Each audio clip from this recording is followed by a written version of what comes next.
आज आपण श्रावण महिन्यातील शेवटची आणि महत्त्वाची पिठोरी अमावस्या याबद्दल कथा जाणून घेणार आहोत. आटपाट नगरामध्ये एक ब्राह्मण राहत असे. त्याच्या घरी श्रावणातल्या अमावस्येच्या दिवशी बापाचे श्राद्ध असे. इकडे दरवर्षी काय होई, ज्या दिवशी श्राद्ध अगदी नेमकं त्याच दिवशी सकाळपासून त्याच्या सुनेचं पोट जाई. यामुळे ब्राह्मण उपाशीच जात असत.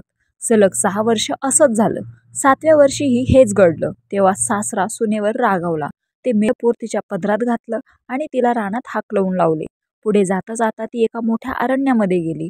तिथे तिला एक झोटिंगाची बायको भेटली. ती म्हणाली, बाई बाई, तू कोणाची कोण? इथे येण्याचं कारण काय?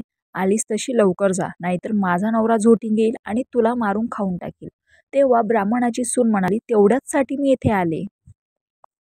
तशी झोटिंगाची बायको म्हणाली, बाई बाई, तू जीवावर इतकी उदार का? मी एका ब्राह्मणाची सून. दरवर्षी मी श्रावणी अमावस्येच्या दिवशी बाळंत होई आणि बाळ मरून जात असे. त्याच दिवशी आमच्या घरी माझ्या आजे सासऱ्यांचं श्राद्ध असे. माझे असे झाले म्हणजे श्राद्धाला आलेले ब्राह्मण उपाशीच जात. अशी माझी 6 बाळंतपणे झाली. 7व्या खेपेलाही असंच झालं. तेव्हा सासऱ्यांना माझा अतिशय राग आला.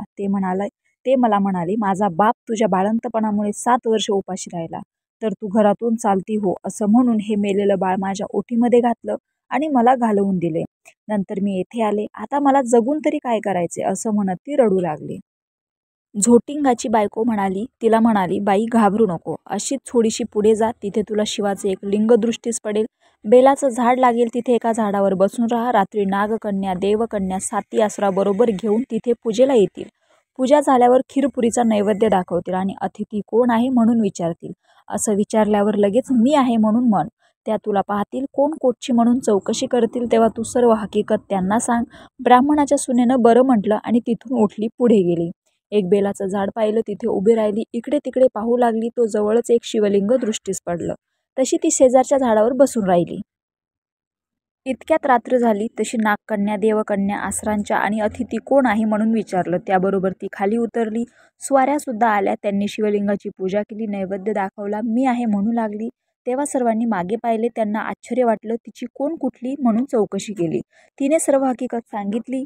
नागकन्या, देवकन्यांनी तिच्या मुलांची चौकशी केली. तेव्हा आसरांनी ती दाखविली.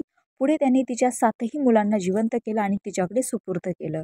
पुढे तिला हे व्रत सांगितलं. 64 योगिनींची पूजा करायला सांगितली आणि मृत्यूलोकी हे व्रत प्रकट करायला सांगितलं. तिने विचारलं, यामुळे काय होतं? आसरांनी सांगितलं, हे व्रत केलं म्हणजे मुलं बाळ दगावत नाहीत, सुखासमाधानात राहतात. पुढे ती त्यांना नमस्कार करून निघाली. ती आपल्या गावात आली. लोकांनी तिला पाहिलं. ब्राह्मणाला जाऊन सांगितलं, बटजी बटजी, तुमची सून घरी येत आहे. त्यांना ते खोटं वाटलं. मुलं बाळ दृष्टीस पडू लागली. पाठीमागून सुनेला पाहिलं. तसा उठला, घरात गेला.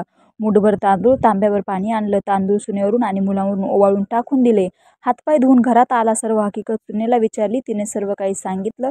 पुढे सर्वांना आनंद झाला आणि ती मुलं बाळ सुद्धा सुखाने नांदू लागले. रामकृष्ण हरी.